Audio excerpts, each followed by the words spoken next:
Find the cohesion, C, in pounds per square feet. In this problem, a 10-foot by 10-foot square footing rests at the surface of a deep saturated clay deposit. The ultimate bearing capacity for bearing type failure is given as 4,500 pounds per square feet.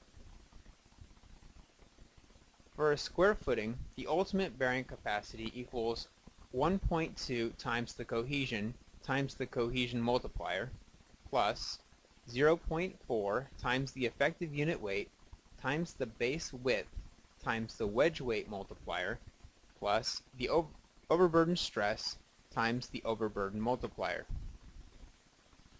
This equation can be divided into the cohesion term, the wedge weight term, and the overburden term. The problem asks to find the cohesion, C. So we'll need to determine the remaining 7 variables, and only 2 of them have been given. However, it turns out this equation will simplify since the soil is a saturated clay in an undrained condition, and because the footing sits at the soil surface. If we consider the strength of a saturated clay soil by running a triaxial shear test, the deviator stress at failure will remain constant and independent of the confining stress, and the angle of internal friction will be 0 degrees. By knowing the friction angle, we can solve for the 3 bearing capacity factors. The equations for those 3 bearing capacity factors are shown here. However, these equations only apply under drained conditions when the friction angle is greater than 0.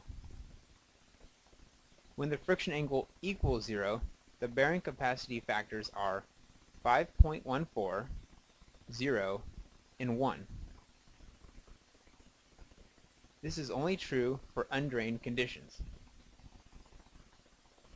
Returning to the equation for ultimate bearing capacity, there are only 2 more unknown variables, the effective unit weight and the overburden stress.